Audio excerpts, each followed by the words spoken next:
Jessica said, my name is Jen Schottke. I am the Vice President of Operations with the Associated Builders and Contractors Western Michigan chapter in Grand Rapids, Michigan. And I am a proud woman in construction. I want to first just say a thank you to Windemuller and for their focus and priority on building up women and demolishing our glass ceiling. Thank you for putting on this event and for encouraging us to have candid and open conversations about opportunities and obstacles. To my fellow women on the call, I also want to say just congratulations and thank you.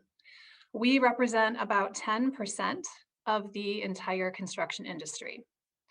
And so you are part of the trailblazers that are making way and creating spaces in which we belong in the construction industry. So thank you for being a part of it. To the men on the call, I want to say thank you. 47% of women in the construction industry have never had a female mentor or manager, and only 13% of construction businesses are owned by women. So men, that means you are a critical and vital part of this conversation because you are our mentors and our managers. And we need you to listen and understand the obstacles and opportunities because you bring us up into your organizations and allow us to demolish that glass ceiling and get us into leadership positions. So thank you and welcome to this panel discussion. We have three amazing panelists today, and I'm going to invite them each to introduce themselves. I'd like to begin with Kathy Warren of the Greater Michigan Construction Academy. Welcome, Kathy. Hi. So a little background on myself. I, number one, have always kind of been the oddball girl, I guess. I would follow dad around and want to help him with stuff and crawl underneath the car and want to know what he's doing.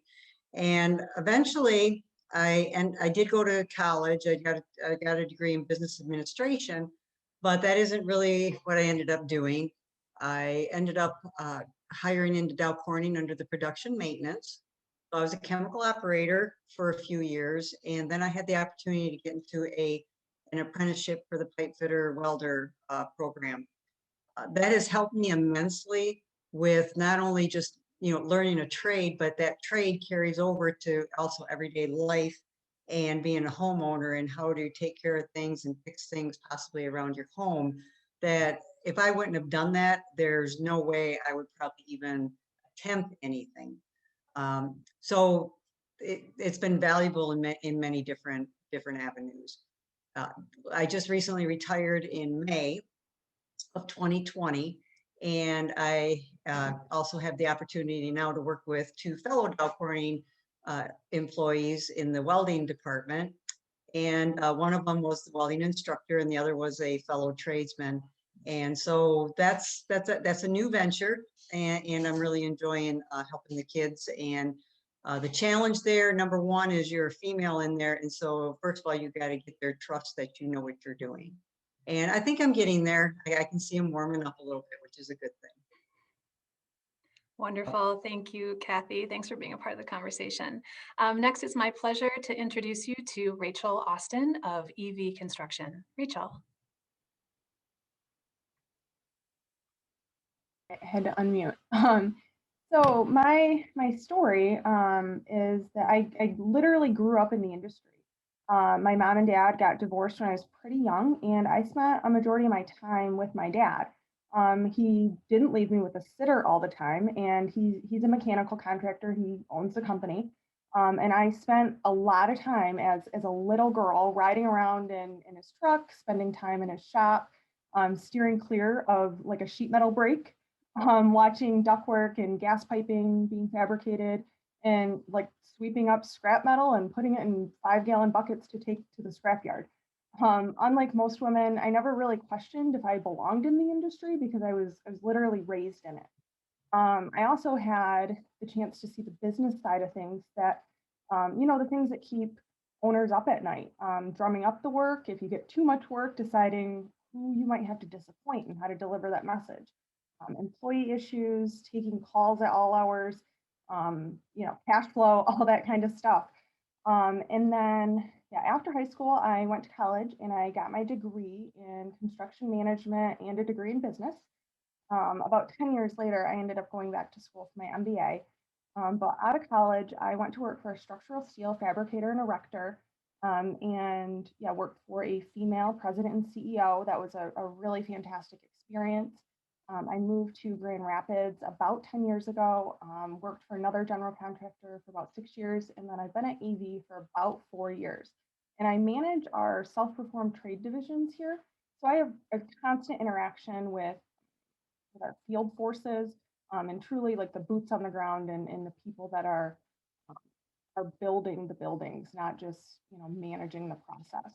And I do have the opportunity to serve on our leadership council here at EV, and that's my background. Thank you so much, Rachel. We're so glad you're here and part of the conversation.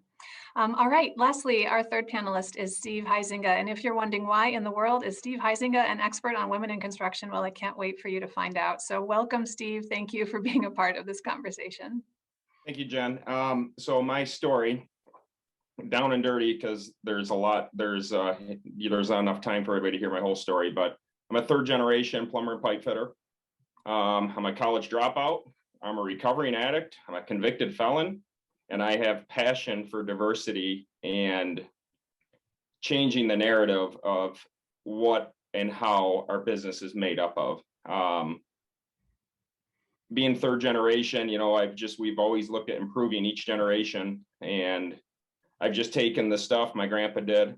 My dad improved on that, and now I'm taking what he's done in our family and continually looking at improving. And one thing we're constantly looking at improving is our diversity. And when it comes to not just gender, but also race.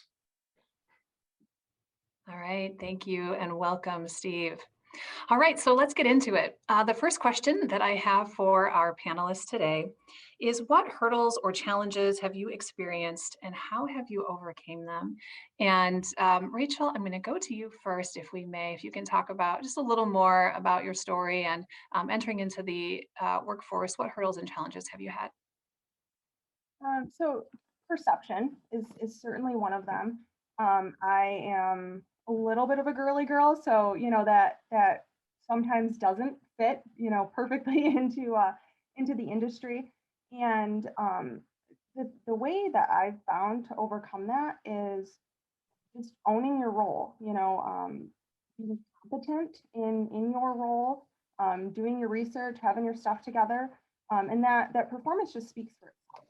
And I have had several situations where the even though my competence, my skill set, my experience was just as great or better than a male counterpart, where people doubt you, and you really just don't need the people that doubt you surrounding you.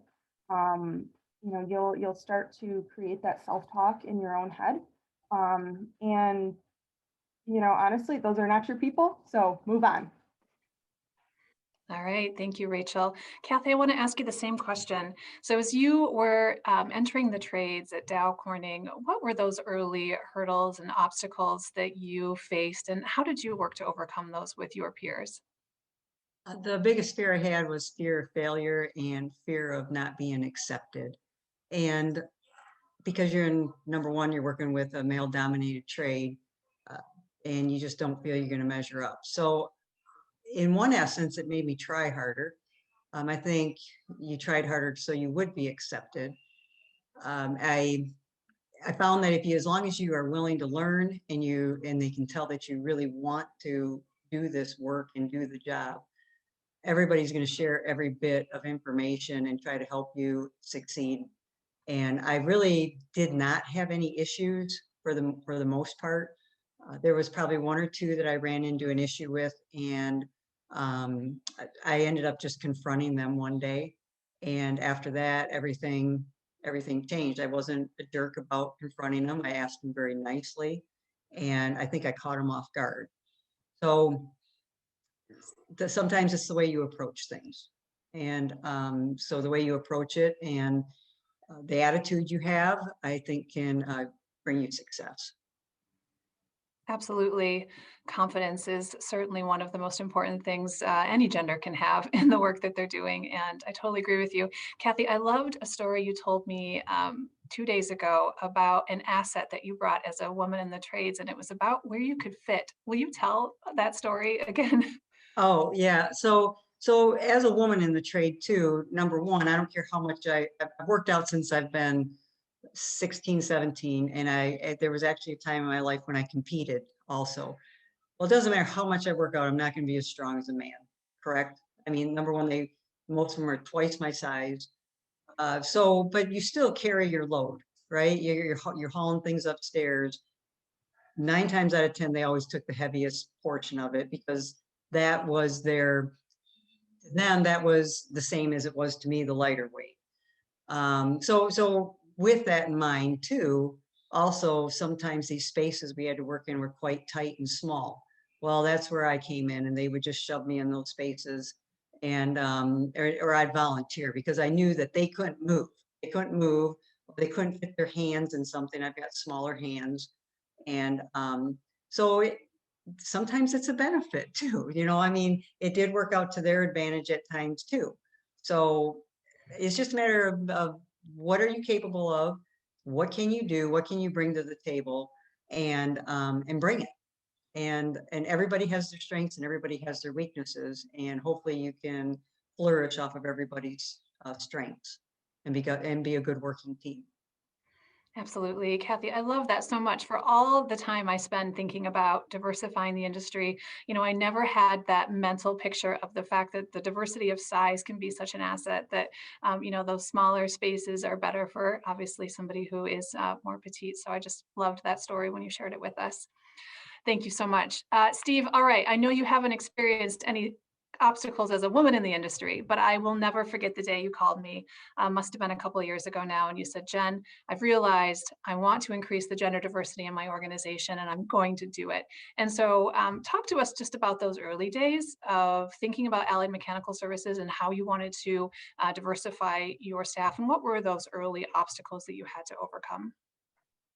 So everybody in our industry knows we're going to have a talent gap, and we're all trying to figure out how to fill that talent gap. And we are always talking about how we going to get more manpower, how we going to get more manpower. And I started thinking, wait a sec, we just rules out half the population with how we're already wording things.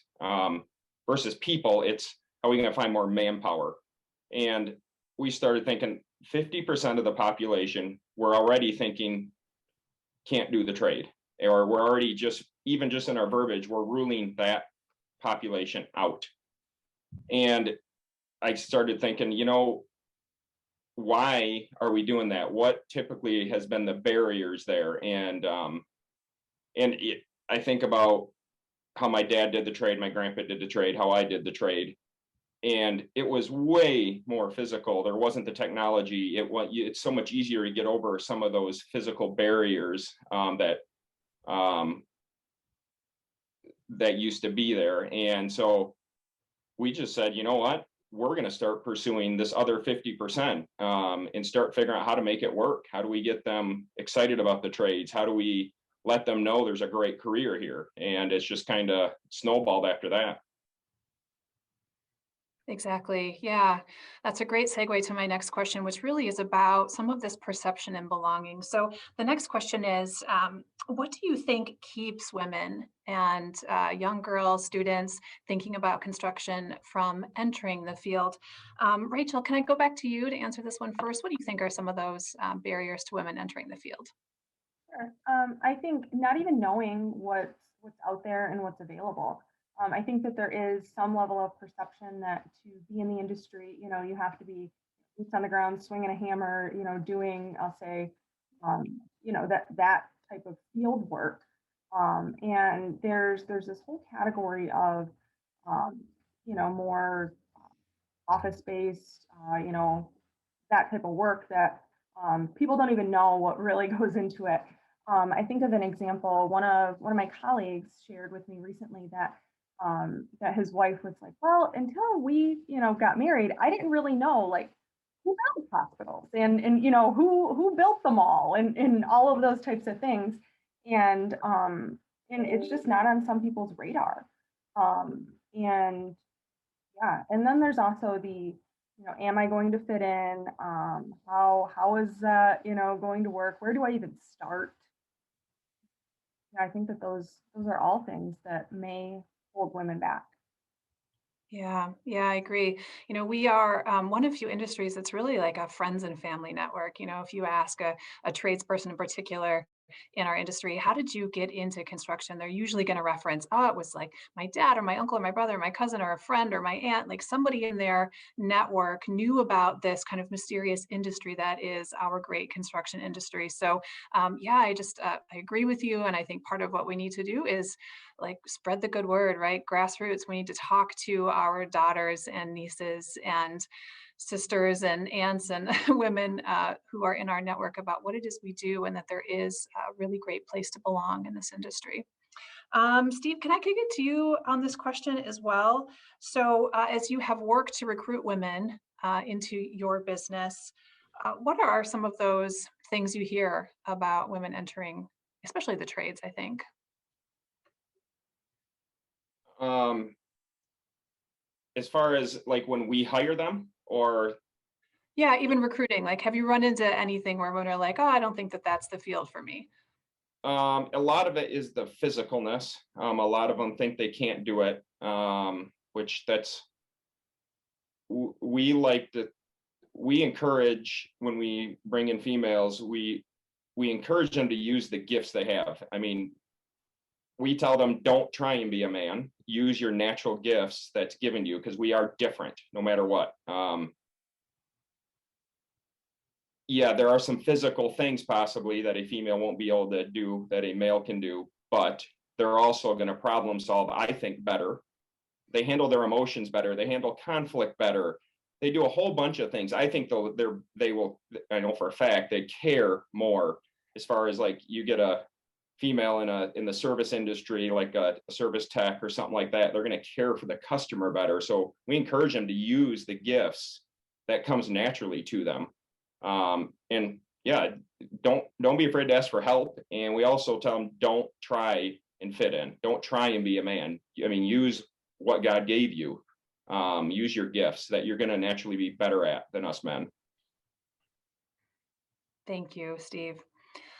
That segues into the next question. And I do want to remind our attendees that please chat in questions. We'll ask the questions that we see that go into the chat box. If you'd like to ask anything, a broad question, or even to any one of our panelists, I'll be watching that, and be sure to weave those questions into the chat as well. So the next question is simple but complex. Why is diversity important to you and to your organization? Steve, I'm going to keep it to you on this one. Do you want to talk about why diversity matters to you, and maybe some of those unconscious benefits? Those things that you didn't expect to happen once you started to really work on diversifying your organization. So diversity is just such a beautiful piece to our business.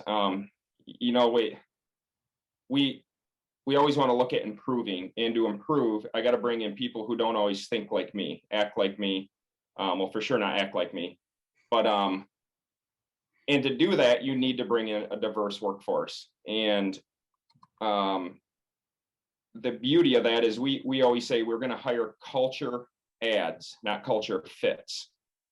If I were to do culture fits, I would hire a bunch of white 40-year-olds who in this area are Dutch, right? That's what I do. But we can't improve that way. I mean, we encourage just by looking at different genders, by looking at different race, it adds just a whole new outlook on our business and a whole different input in how we do things and what we do. And one of the unintended consequences is actually, it's in our sheet metal shop. We have a young lady who's out there banging duck together. She is amazing at it. And one of the unintended consequences was us macho men with our egos. Guess who we don't want to get beat by or outworked by? A female. So it's been interesting watch her back there drive production up, because these guys don't want to be outworked by her, even though she's outworking a whole bunch of them, no matter how hard they try. So that's just been kind of a, oh, look what's happening here. I love that so much. You know, we read and maybe see white papers, and there's lots of discussion around sort of the business case for diversity, and productivity is often mentioned. But I just appreciate you making that real for us. Like, how does that actually happen? How do we get more productive when we diversify? And I love kind of that natural competitive spirit, I think, that exists in most of us that work in construction. This is a competitive industry, and by diversifying how we work and who we work with, we're able to all kind of rise together. Rachel, talk to me a little bit about EV construction and why diversity and diversifying your workplace has been important. So when, I mean, like Steve said, if you're hiring people that, you know, look like you and act like you and think like you're going to end up with groupthink. You may end up with consensus, but that might not be the best answer. So having a diverse workforce helps us to tap into different thought processes and different ways of thinking and arriving at the best answer, then better than the group thing. And you know, there is that, you know, that barrier of you know, hiring a female, I'll say in field forces. And in our field operations, I mean, I'm a part of every interview, and we have several women in our field right now. And I think that having a fellow woman in the interview process and part of their onboarding and integration and all of that, I think that creates a level of comfort for them, that may make us a little unique compared to the rest of the industry. And then also having somebody that is an advocate for them. You know, I have had a couple of situations at different points in time. One specifically I can think of that one of the younger ladies in our field forces had an issue where a trade contractor treated her pretty poorly. And having a woman to call about that issue and not have to feel like, you know, like she's being a whiner or whatever, and really being heard, and then having somebody in a leadership role to back her up and say, we will not tolerate that kind of behavior in our organization. And yeah, I think that those are a couple things that are a little bit different here. Yeah, absolutely.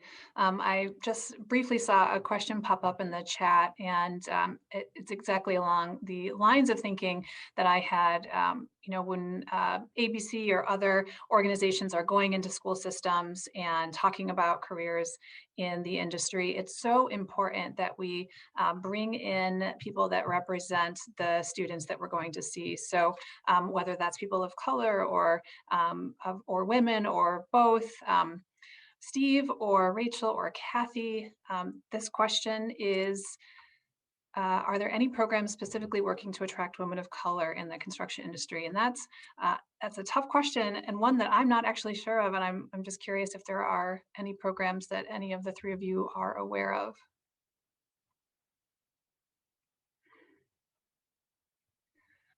I'm not aware of any Yeah. specific programs. I mean, we do a lot with Grand Rapids Public Schools, which, I mean, that's you know, that's looking at people of color, not just women specifically. But yeah, I'm not aware of any specific programs for women. Steve or Kathy, either of you want to comment on that one?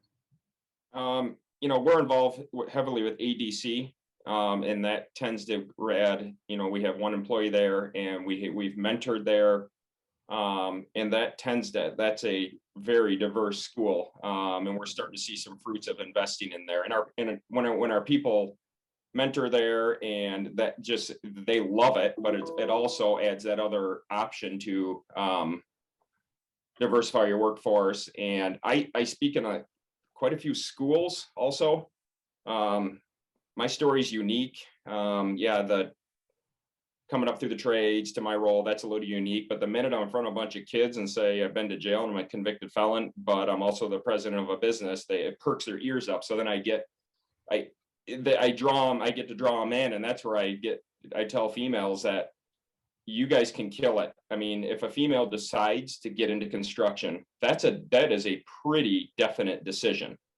You know, a lot of the young men we get, I think I might want to try this or not try this, but when you get a female that wants to get in construction, they usually come out of the gates, they wake up, they show up, they work twice as hard because they've already made that decision. This is what they want to do. And if I put two apprentices by start them neck and neck, one male, one female, the female always outperforms quite quickly because they're quite driven to be in this trade once they make that decision. Great, thanks, Steve. This next question is from Linda in the chat, and she's asking about ways that women can overcome the overall attitude that we sometimes receive from men in the field that we don't know what we're doing, right? We don't know the field. So there is this feeling that we have to prove ourselves often. Kathy, I'm wondering if maybe you would be comfortable answering this question. So what are some of the ways that you overcame that attitude that maybe you didn't know what you were doing because of your gender? The way I overcame it, I just try to ignore it at first and just go about your business, I guess, is how I approached it. I just figured that eventually what's going to happen is they're going to realize that you want to do this work. And in all honesty, I didn't really have a ton of problem. As long as you went in there and you had the right attitude and you were asking questions and you were attentive, that's the big thing, is that you were attentive to what they were trying to teach you and you showed interest. As long as you're doing that, I never had really an issue. You got some people, some of the older guys at the time when I was an apprentice that were old school, and they probably thought women shouldn't be in there. But the fact of the matter was that you were, and so they did work with you. It wasn't that they shunned you, they didn't treat you bad. So I don't think that's the mentality really anymore. I just don't. I don't think that's the mentality. I think people are realizing that there's a lot of capability with women, and I think they realize that, number one, as Steve said, they can be out. As a man, you can get outperformed, and so sometimes I think they look at you as a threat, not a hindrance. So it just, as long as you have a good attitude, you keep interest, I don't think you'll have a problem. I really don't. Great. Thank you so much, Kathy. So I'm watching the chat and there's some amazing resources that are popping up. I just want to let you know, as Windemuller is watching this and creating their after program resources, that we'll make sure to include many of these organizations that are popping up. The National Association of Black Women in Construction. I love that. Thank you so much for that resource. So right now we're going to actually move into our breakout room so that we can have small group conversations. So I'm going to hand it over to Allison at Windemuller, who's going to take us away into our breakout conversations. We'll come back together as a group at the end just for some closing remarks. So thanks to our panelists and enjoy your small group discussions. Hi, Jen. Sorry, actually, if you could go ahead and ask a couple of more questions. I'm just sure. looking up those breakout rooms. Yeah, I would love to. Okay, panelists, you're back on. You're not off yet. All right, hold on. I'm looking through the questions. Forgive me. Here's one. Do you feel like the younger generation understands the work ethic it takes to keep a job and not job hop? Rachel, you're a hiring manager. Do you feel comfortable taking this one? Sure. I don't know that the tendency to job hop is exclusive to women versus men. I mean, I do see more more of a tendency to move around from younger people in the industry than some of their elders. And honestly, I take that as a function of supply and demand. I mean, up until, the COVID-19 pandemic, we were in pretty good economic times for a really long time. And there were more jobs available than what there are workers. So that gave workers the opportunity to be in the driver's seat for the first time ever. And yeah, that allowed them to, vote with their feet and make different decisions. It drove up um, the average wage. It has driven up, the amount of money that companies have to place with their benefits. And yeah, to me, that's a supply and demand thing. And it's just, yeah, the younger people came into their careers at the right time for them, maybe not the right time for employers. Yeah, thank you, Rachel. This is a question that I'd like Steve to answer. Steve, this question is, what tips do you have to break the male click barrier to ensure inclusion and not just equality for women? So that spirit of belonging.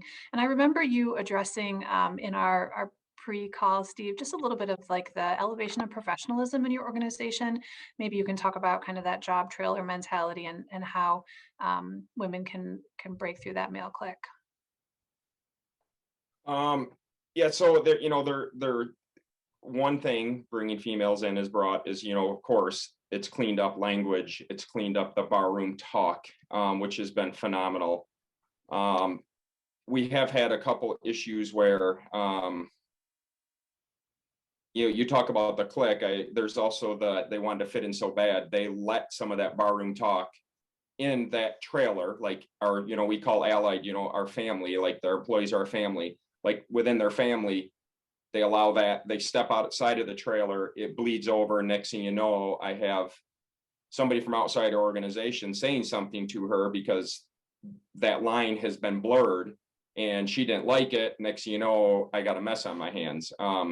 So yet there's the fitting in, but there's also the drawing the line and making sure that line is established and stays there. And because they want to fit in with our guys, but they also have to realize train, and we're still working through this. I mean, we by no means really know what we're doing yet. We're still, how do we train these young ladies, or not necessarily young, but whoever these females that are coming to work for us, how do I train them of what they're walking into? How do I equip them for and prepare them, and how to, we're still, I mean, it's a work in progress. We're not perfect. We always look at progress, not perfection. So, and that's where we're at. We're progressing. We're not perfect yet, though.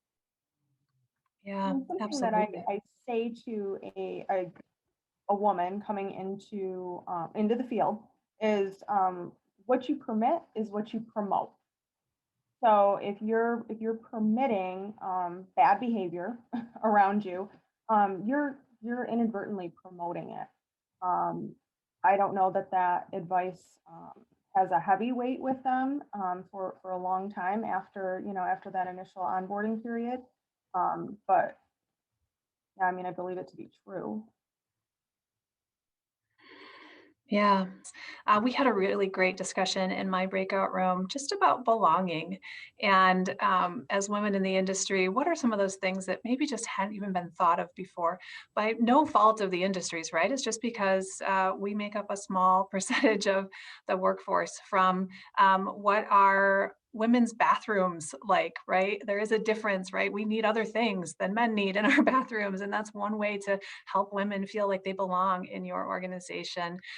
To correctly fitting gloves and safety equipment that sometimes, in my research, I was reading that one of the barriers for women in the industry is the fact that a harness might not fit so well, or maybe their hands are more petite. And one gentleman in my breakout room talked about, he's a safety director, how he actually measured and sent the dimensions for a petite woman in the field who was like 4'11" to his glove manufacturer so she could have gloves that fit. And just like what an incredible experience that was, and how much gratitude she had, again, just to be seen and heard and felt like she belonged. So I really just loved those comments.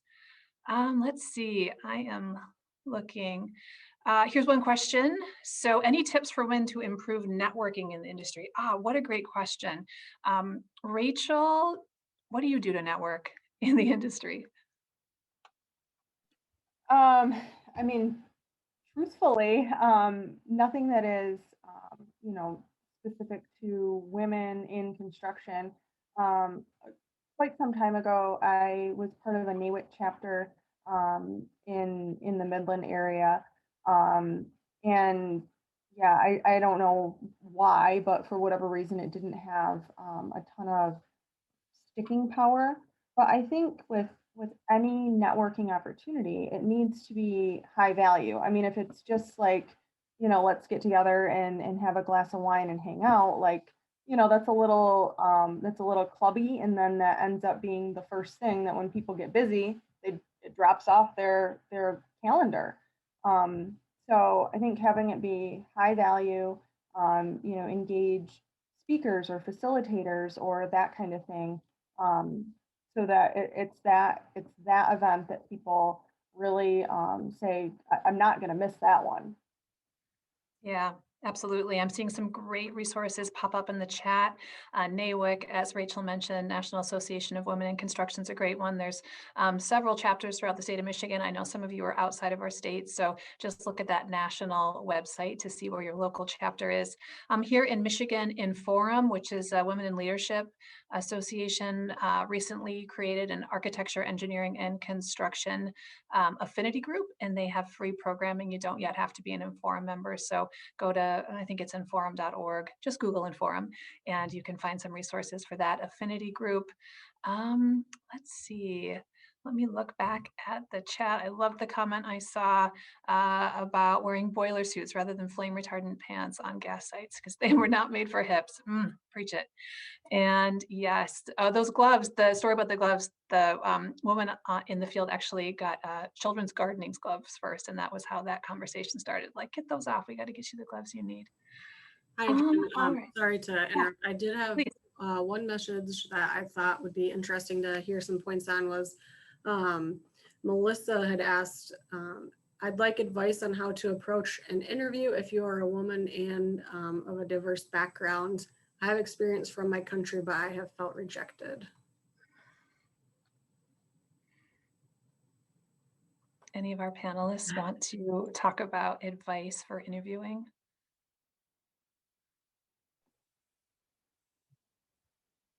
I guess when you're in the interview,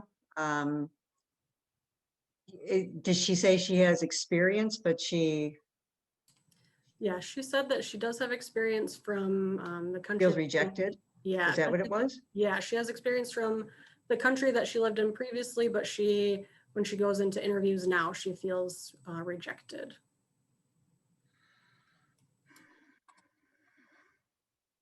That's a tough one to answer because you just don't know the situation, right? I mean, you don't know what I guess you don't know the whole aura that's going on, right? But pretty much I would have her credentials all laid out. I'd have them all written out. I'd have and go in there and kind of rehearse what you're going to say and let them know you know what you're doing. That's really about all you can do. And you know something, if they're making you feel that way, like you're rejected, that, in my opinion, that's God's way of telling you this isn't the job, this isn't the company you want to work for, right? Because if you have all the credentials and you're laying it out and everything is there for them, and you know what you're talking about, and you still feel that way, well, then you should get an aura that maybe you need. Maybe they're not right for you, right? I mean, Yeah, I agree. I'm so sorry, first of all, that's happened to you because that is not how that should be. yeah, no, it isn't. I mean, Yeah. so that's I think that's sometimes I think because I've had interviews like that too, where you feel you walk out of there and something just wasn't right, and you have a bad feeling, and I look at it as that's my hint that I wouldn't have been happy, right? Because if I don't want to work for a company with that kind of feeling, I guess. So, Yeah, and I think just be authentic. You don't have to be anything else than you are. And being able to talk about your strengths and the assets that you bring. And I don't know where you're from, but if you're bilingual, I think that is one of the most extraordinary assets because being able to lead in a multilingual crew is an asset I wish I had, and I don't. So I just think that's where you're at. You're amazing. Yeah. Yeah, thank you everyone so much for coming. We had at one point today over 200 people logged on to our Zoom meeting, so that's really great. We will have this recording available to those that came today afterwards, and then we have a lot of great comments in the chat feature with resources and different tips. So those will also be available to everyone. Look for those, I would say next week. And look for more of this type of activity and events from us for sure in the future. So thanks again. All right. Thanks, Allison. Thanks, Windemuller. Have a great evening, everybody. Thank you.